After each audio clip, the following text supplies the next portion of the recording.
Okay, today I'm very happy to have a guest with us who is going to share a wealth of information on organizational well-being, burnout, and kind of his journey to bringing mental health into the corporate space. So I would like to introduce you, Andrew Nett. Andrew, welcome, and please go ahead and introduce yourself. Hi, Megan. Thank you for having me. I'm a licensed clinical social worker working at an organization in West Bend called Delta Defense, providing mental health services for the company, really as kind of a perk of their employment. So we see this as a preventative measure, helping employees be well at work. But we also know that that wellness translates to their personal lives at home, and that's kind of the dual mission that we have here in providing that. So that's a little bit about what we're doing here in Wisconsin at Delta Defense. Awesome. And can you tell us a little bit about your social work journey, how you ended up in this space, or how your work has evolved to move into this space? Absolutely. I started with a bachelor's degree in social work, just like everybody else. I got hired on at a sexual assault service provider, which is where I did my internship and worked there for a little while and knew that I wanted to go on and get a master's degree.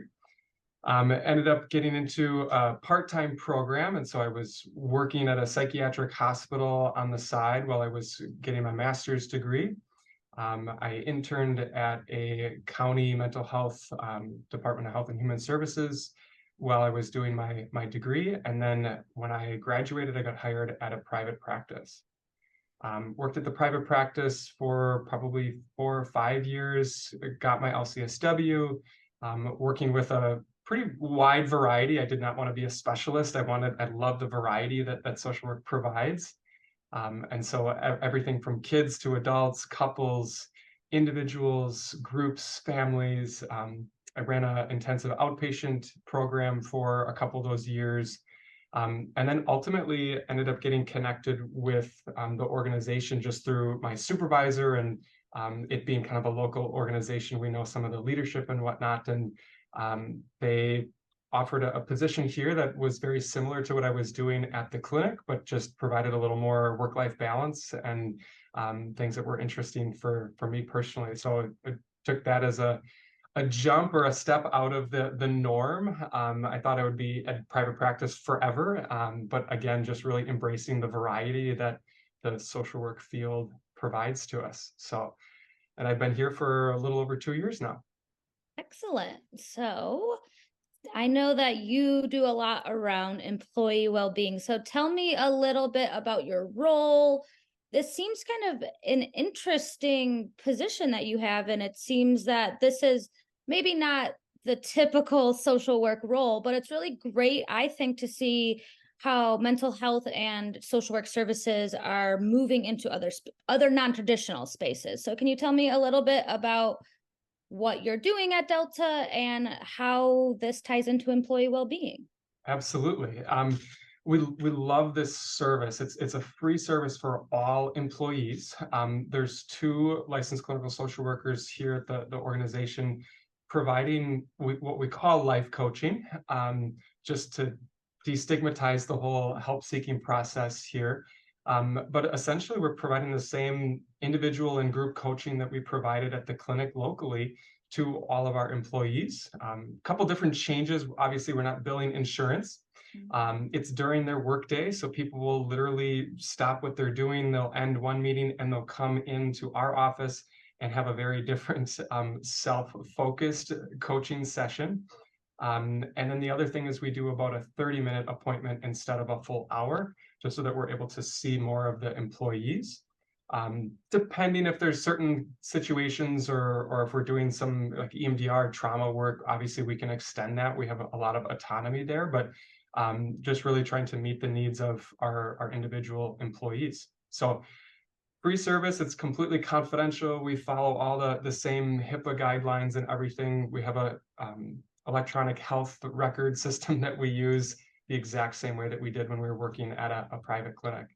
But the big thing is that we're reducing all of those barriers to people seeking help. So if you think about the cost, you think about access, Stigma is a really huge one.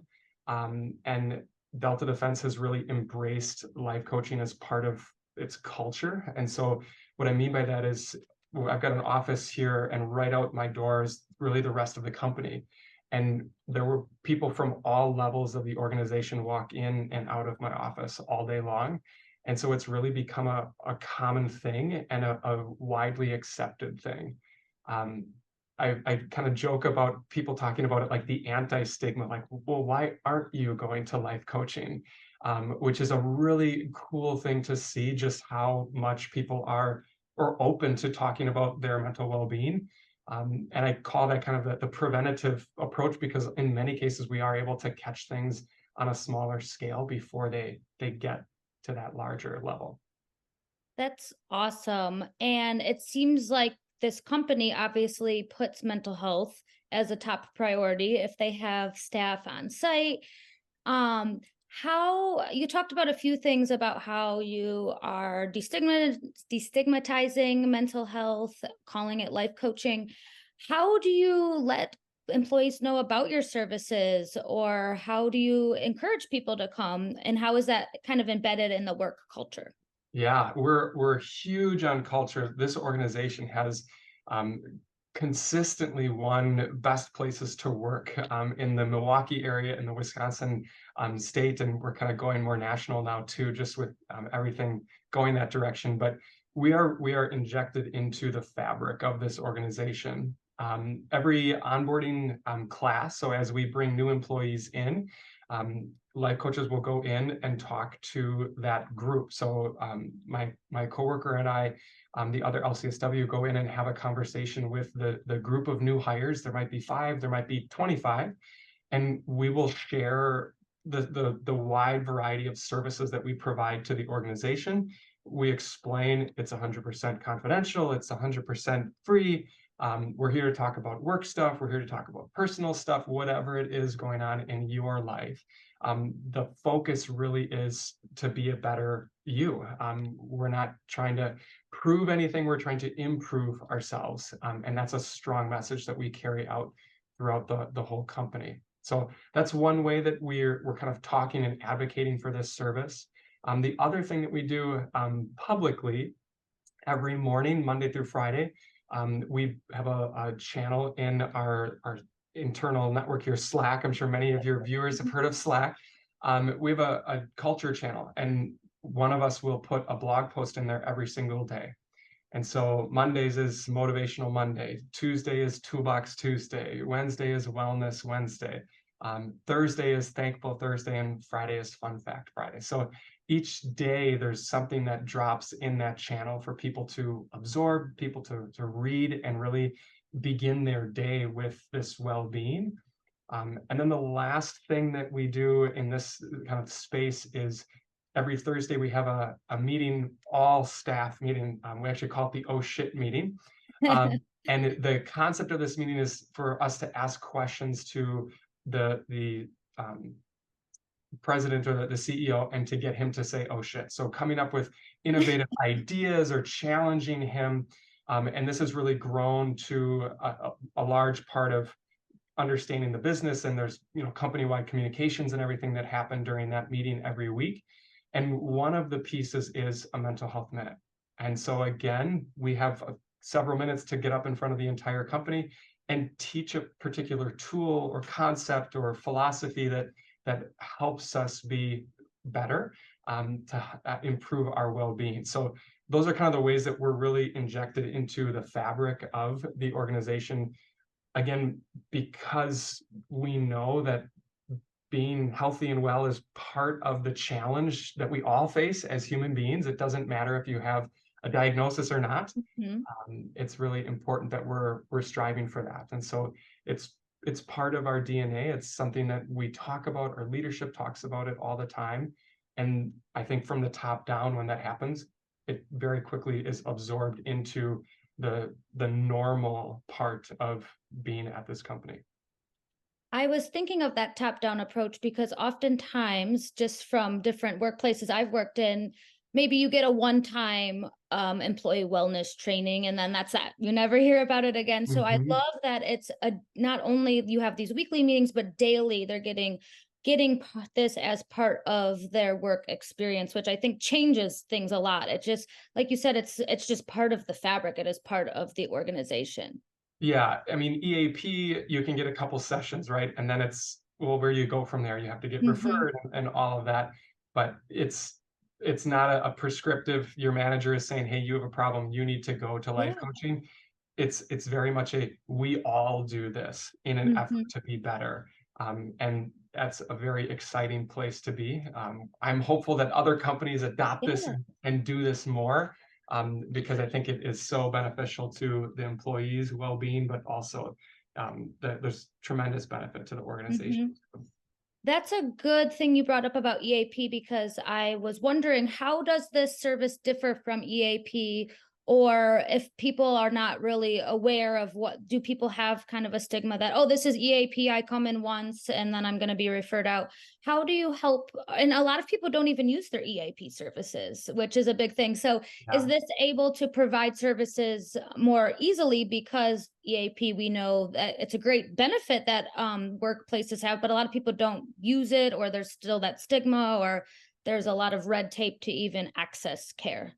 Yeah, I mean, no, I'm not going to knock on EAP. I think it provides a Yeah. service. We have an EAP as part of Okay. our benefits package. It's not used very often because the life coaching services are so much more available. Mm-hmm. We're in Slack. Somebody shoots us a message and says, "Hey, I had a crisis. Something came up. Can we meet?" And we will stay late, get them in early. We have the autonomy or the ability to cancel people and squeeze other people in if there's something going on. So just really using our clinical judgment on Yeah. what is most important in those crisis situations. So it is really breaking down the barriers again, making it far more convenient, as well as ongoing. Because you're right, we don't have the limits that EAP Mm-hmm. does. We can see people as many times as they need to. That's wonderful. And you have a lot of experience prior to coming into corporate well-being. And it sounds like community mental health, private practice. How has your view on preventative services evolved? Because a lot of times in private practice, we aren't doing the preventative work. We're just kind of responding to crisis as it comes up. So, how has your work evolved, and how do you see the preventative mental health piece really tying into what you do now? Yeah, the probably the biggest change that I've made personally is not focusing so much on the diagnosing criteria and the DSM. Okay. I've got the DSM in my office still here. I page through it every once in a while. It's not something that I'm looking at consistently because I don't need that diagnosis in order to work with the client. And so, of course, we're still talking about symptoms because we're working on a particular problem, and that is the symptoms that somebody is presenting with. But it becomes far less important because I don't have to make sure that I hit every single Mhm. criteria. I don't have to document every single criteria. I have a conversation with somebody. We get the essence of, here are the symptoms. This is what I'm struggling with.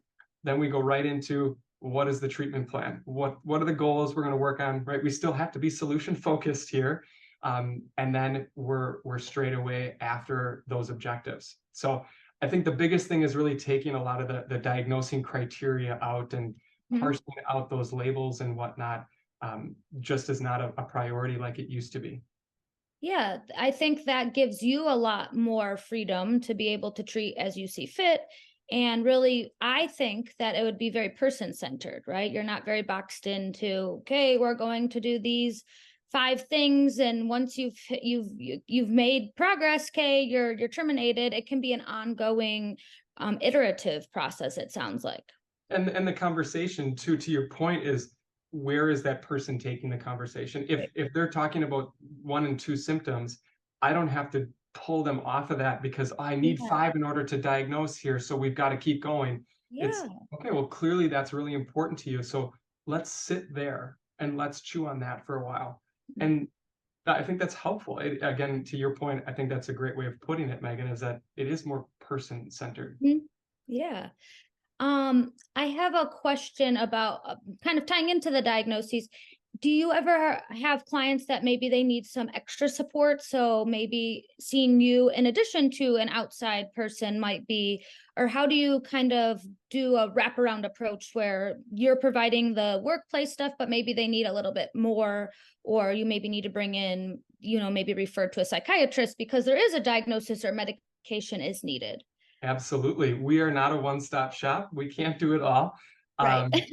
Having experience running IOP, I've got a good gauge of what that level is. Mhm. And we've got great relationships with the clinic that I used to work at, and Right. several of our friends run private practices in the area as well.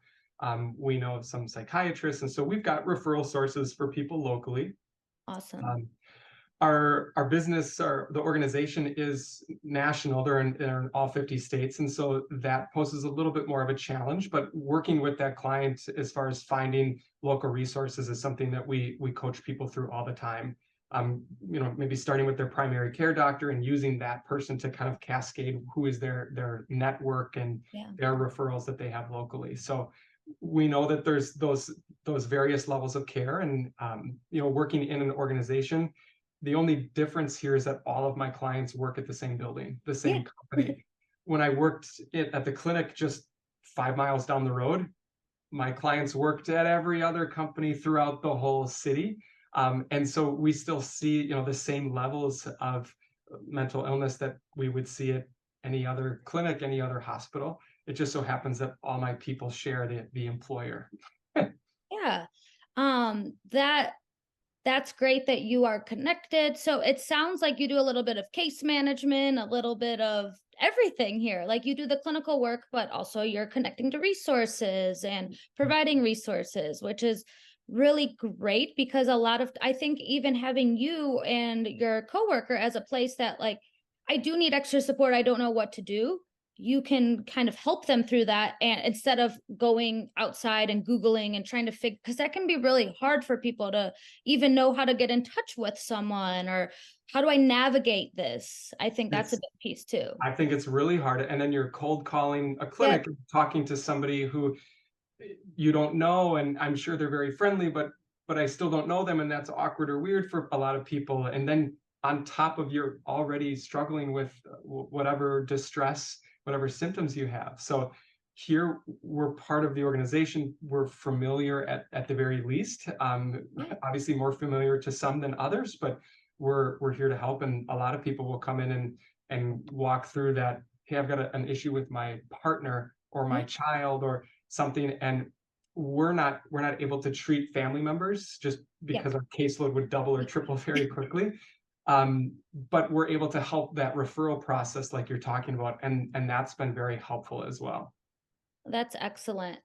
Um, it sounds like this is a wonderful benefit to the, we know that this all ties into productivity and happiness, and I'm sure you're seeing some great results. How are the employees responding to this service, and what are some of the benefits you've seen, maybe on an individual level and then on maybe more of an organizational level? Because I'm going to guess that there are probably some positive impacts from the service.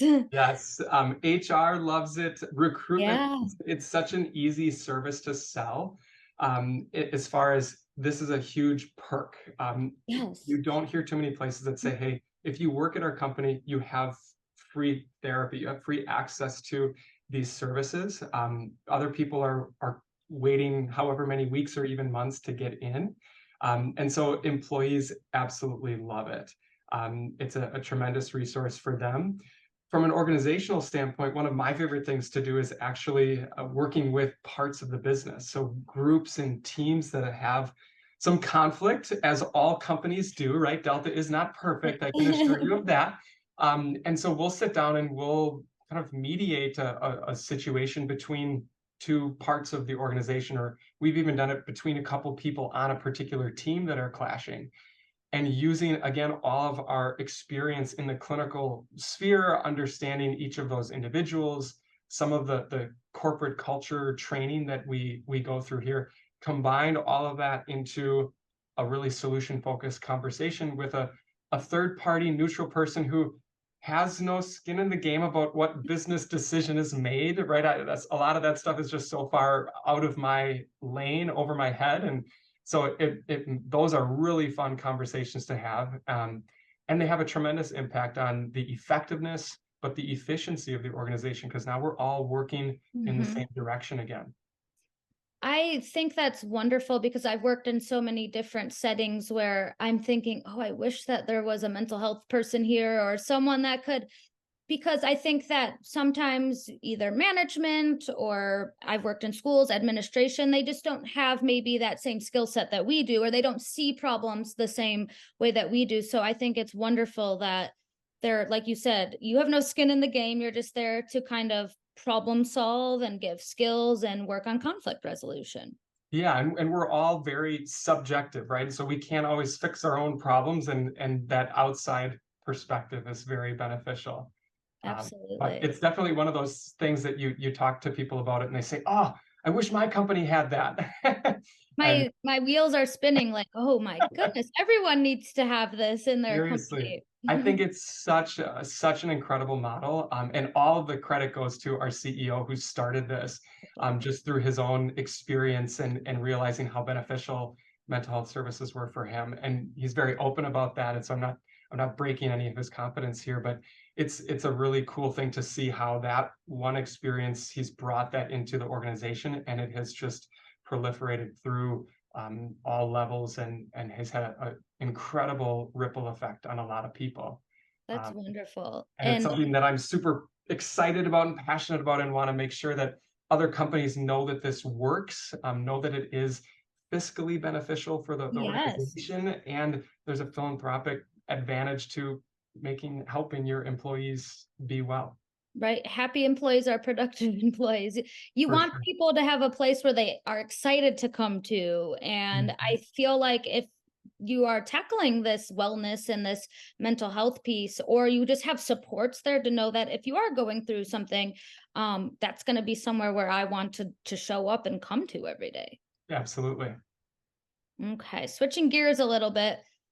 Tell me a little bit about organizational well-being. So we talked about employee well-being, but how does this kind of tie into as an organization how you're helping? We've talked a little bit about this, but tell me a little bit about how you work on the different levels within the company.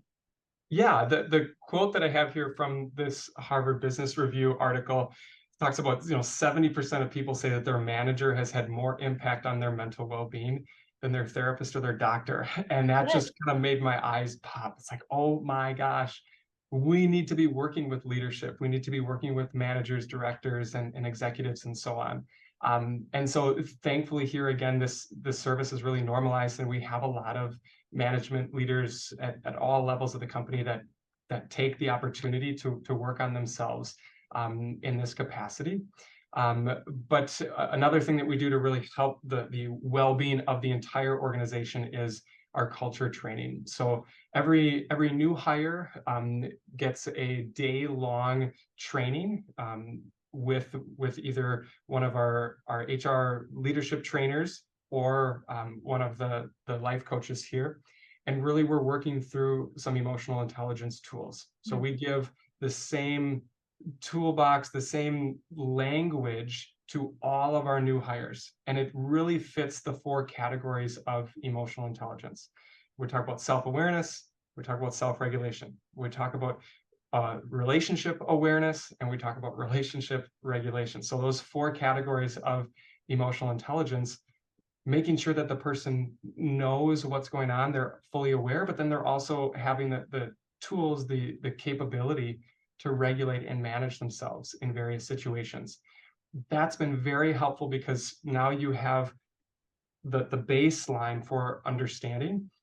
And Mhm. when we have conflict, when we have communication issues, we have an expectation that we address those problems really directly using the tools that we all know and we're taught. And then we have ongoing trainings every month.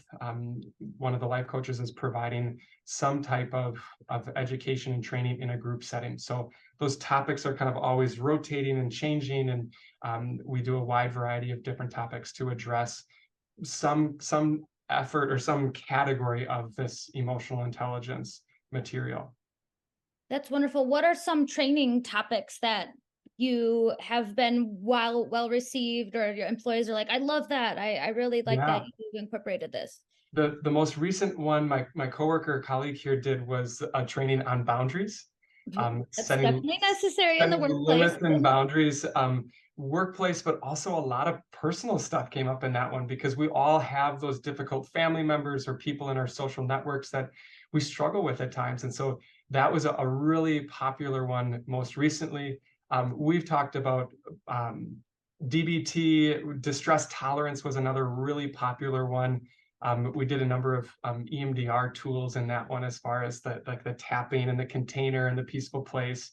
And again, doing this in a company, sitting in what would be a boardroom, having everybody go through and create their peaceful place and practice that. But we've done that, so mindfulness, we've done stuff on PTSD and trauma, anxiety, um, relationships, all kinds of different topics, again, related to personal as well as professional well-being. Um, so yeah, it's been pretty cool. That's wonderful. It sounds like you are able to use some different modalities. So I've heard you say DBT, EMDR. So do you have the latitude to use whatever modality you find appropriate, which I think is very unique, right? Like sometimes you might get a service and it's very much like, blanket. It's not tailored, but it sounds like you're able to pull in different modalities. So tell me a little bit about that and how you get to use your clinical training in Yeah, setting. it's been fun. I'm trained in CBT, DBT, and ACT, and then just about a year ago now, I went through the training for EMDR. So that's by far the fresh new one on my plate, which is really exciting because I think it's so important to continue growing and learning. Being a young, I would say relatively new still, clinician. My coworker here has 30 years experience, so comparatively speaking, I'm fresh to this here. But yeah, it's an exciting thing to be able to go several different directions. Again, really centered on the client. Yeah. Um, I want to shift gears a little bit and talk about burnout because from my experience, I'm sure everyone at some point in their professional career has experienced burnout. Does burnout come up for you? How do you tackle that? How does someone know if they're in a point of burnout? Because what I have seen is when you're burnt out, like you have nothing left to give and work performance kind of starts to dip then. So, working from a preventative standpoint, how do you combat burnout or how do you address burnout? And is that something common to what you see? Absolutely. Burnout is everywhere. It's something that I try and make a point of addressing in our morning blog posts here, once every couple of months, because I think it's prolific. It's happening here. It's happening at every other company. I think, that the helping professionals that are listening to your podcast are certainly at a heightened risk for Yes. burnout. And so I'm glad that we're shifting. This is such an important topic. But I agree with your description, Megan. It's just about being completely exhausted, um, being completely overwhelmed. A couple of the things here that I have is, too much work, no control, lacking of support. Those are the big ones that stand out as far as how do I know when I'm in that kind of burnout place, that fatigue. And it is kind of this blah, empty feeling. I think Adam Grant is the one who talks about it as like languishing. He uses that term of just not really caring a whole lot, and we're in that blah place. That's a tough place to be, especially when you're a helping professional. And I personally, for me, what it feels like is when I'm burnt out, I feel like I'm spinning my wheels and I'm very ineffective. So I'm like, I'm doing all these things, but why do I feel like I'm not making any impact? That for me is kind of the sign that like, what's going on here? Yeah, it's just not clicking. And some Yeah. of that could be, again, the environment or the situation. Some of it could be our own self-analysis, because of course we are our worst critics. And that contributes to the last one here, that lack of meaning and reward. If we're not allowing ourselves to feel like we're making a difference, because we're not having the big difference or the big impact that we want, that can be really difficult. Yeah, so say you have someone come in and they're like experiencing this. I'm feeling really ineffective. I just kind of feel meh. I'm not really having the joy that I found anymore. Like, what are some, obviously, it would be person centered, but what are some ways that you have worked with employees when we're hitting that wall? We need to reevaluate and reset. Hmm. For sure. The acronym that I've kind of created over numerous conversations here is this burnout relief. That is a kind of a combination of several different things that I've found to be very helpful for working through burnout. And so we can kind of run through this. Yeah. I'd like to use our helping professionals, our peers here as an example. And so I think about somebody who is maybe taking that APSW exam, or maybe they're going for that LCSW and they're just exhausted, fatigued. A lot of these people are working a job Yes. and then they're taking the test on the side. They've got families, they've got lives, all of that stuff. So let's say that we're kind of in that place. The first thing is we have to rest.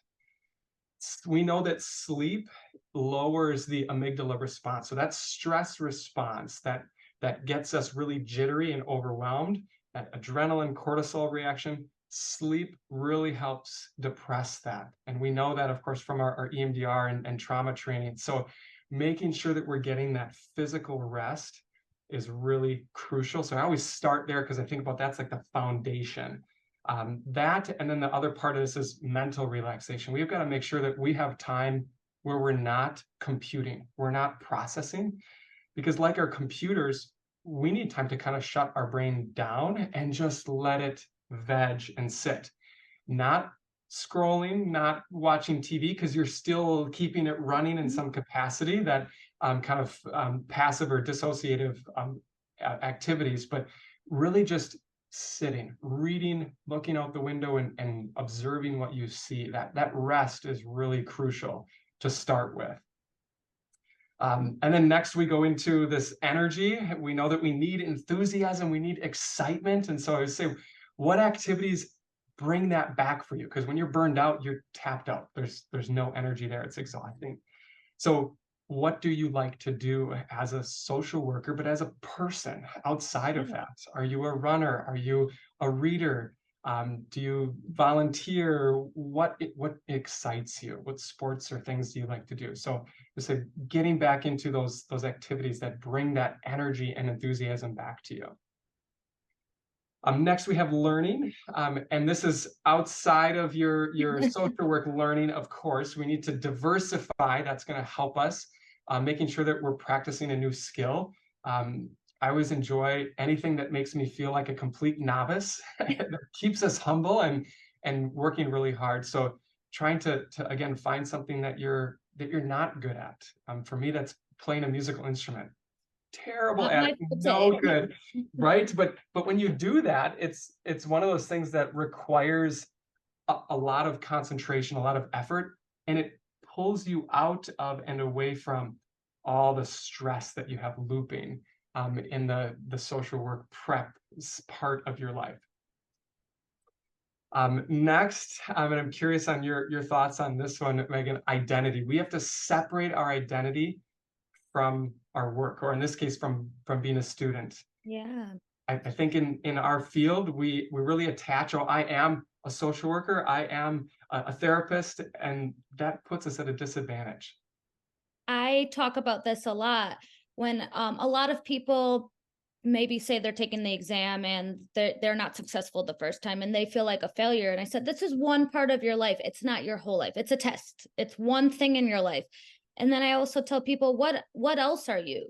You're a mom, you're a sister, you're a partner, and you do these amazing things. So I think identity is a big one, is um and that's when I think people reach that burnout, when they feel like, and in the helping profession, we want to save and help and just give everything to other people, but we lose our own identity in that, I think. For sure. I'm so glad to hear you say that. It's spot on with my philosophy. I use the example of a diamond. Diamonds have facets, right? All these little parts and pieces. We are so much more complex than a Yes. rock, right? We have so many more parts and pieces, and really splitting away. Hey, you're a mom, Yeah. you're a partner, you're a child. All of those things are really beneficial to help us recognize that being a social worker or taking a test is just that small piece. Yeah, Absolutely. And spot I tell on. people, yeah, I tell people that I say, make a list of all the identities that you have. And I think sometimes when you take a step back, because these are not things we think about every day, because we're just through the Mhm. grind of things. Yeah. And I say this, I use this example a lot. I say, how many of you are moms here? And like, people raise their hand, and I'm like, do you know how absolutely incredible it is that you brought a human being into this world, and like you're in charge of that is enormous. And they're like, oh, I guess that is kind of a big deal that I Huh. raised a tiny kid. So just I think having them kind of take a step back and zone out the focus of so much like work, work, work, work, work can be really Mhm. helpful. For sure, for sure. The second to last one here, explain. This is really where we recognize that the CBT component here. Our thinking creates our emotion creates our behavior. So really just making sure that we're recognizing how are we talking to ourselves while we're taking this exam, while we're struggling with that difficult client that we just can't make the breakthrough that we want. Are we stressed or are we stretching? Are we growing? Are we expanding and improving along the way? So addressing that story that we're telling ourselves is really important. And I always call it a story because it's just my opinion. It's not fact. It's not exactly what happened. That softens it a little bit, and typically from there we can kind of massage it into something else. Well, maybe it's a little bit different than I thought it was, and we kind of erode it down from there. Yeah. I use a little bit of acceptance and commitment therapy in my work. So that's reminding me that a thought is just a thought. Hmm. Let it pass, but that's not fact. So Yes, I think we're that can be in and helpful too. out. Yes, right. It's just a thought. Let it be and let it drift away. Absolutely. And then the last one here I have is the future. And this tool I call zoom in, zoom out. Essentially, when we're stressed out and overwhelmed, let's say because we're not passing that test or we're really worried about the test, that's a moment where we're so zoomed in, the test is the only thing that we can see. And so again, DBT says we got to go to the other side so that we can create some balance. So the opposite of zoom in, of course, is to zoom out. And if you look at your life on a 30-year timeline, what does that test represent? What does it mean? And what does it not mean anymore? Because we have this really big perspective. And so pulling back that lens oftentimes helps us frame it the way that we need to. And then from there, we go right back into, okay, what do I need to do to still pass this exam? Take the practice exams and study and whatnot.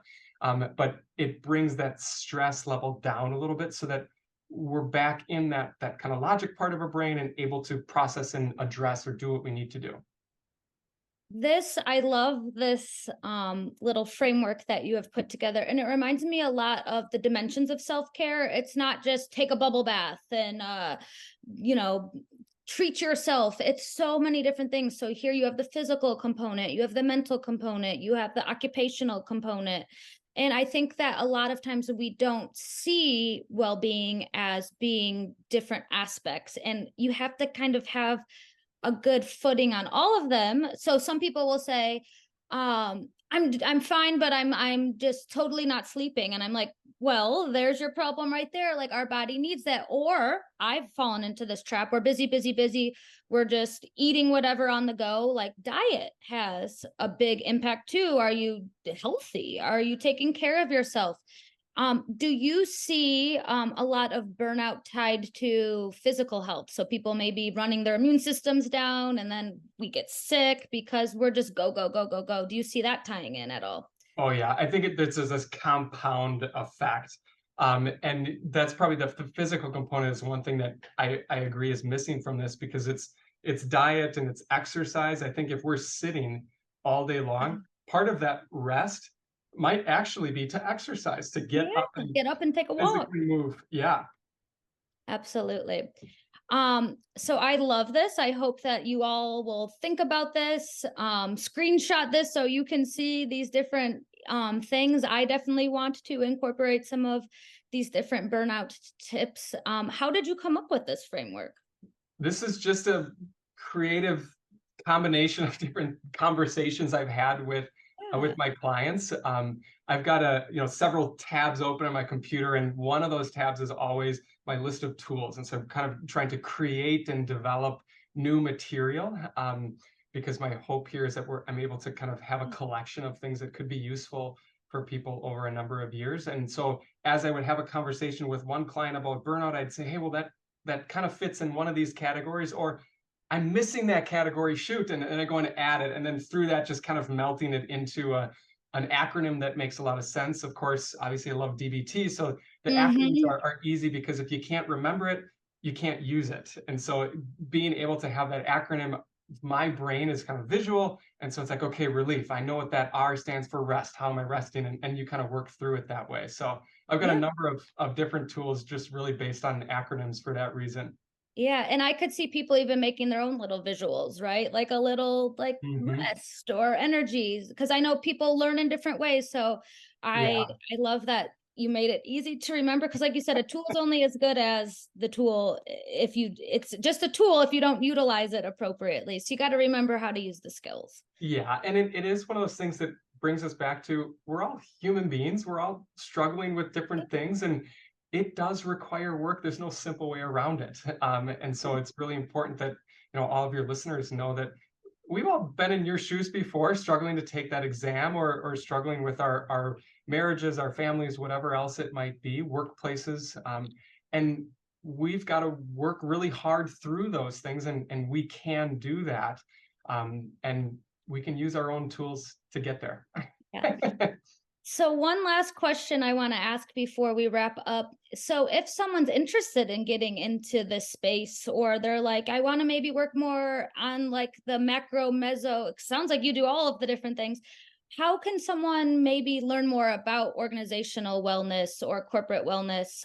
Because I know a lot of programs don't offer that. So what do you suggest they do? Yeah, it is definitely a niche environment. There's a lot of really great organizational psychologists out there, whether it's Adam Grant, Esther Perel does some work in that sector too. Um, I've got an LLC on the side that I'm hoping to kind of expand and grow, to help other businesses and organizations. And so I would certainly love to connect and help anybody.